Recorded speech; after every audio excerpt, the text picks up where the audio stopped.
Herkese merhaba arkadaşlar, kanalıma hoş geldiniz. Yepyeni bir videoyla karşınızdayım. Arkadaşlar, bugünkü videomuzda başarılı ve karizmatik oyuncumuz Can Yaman'dan yepyeni görüntüler geldi.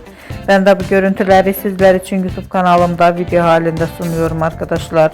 Umarım beğenirsiniz. Videomu beğendiyseniz kanalımı izlemeyi ve bildirim butonuna basmayı unutmayın. Şimdilik benden bu kadar olsun. Yeni videomuzda görüşmek üzere. Hoşça kalın.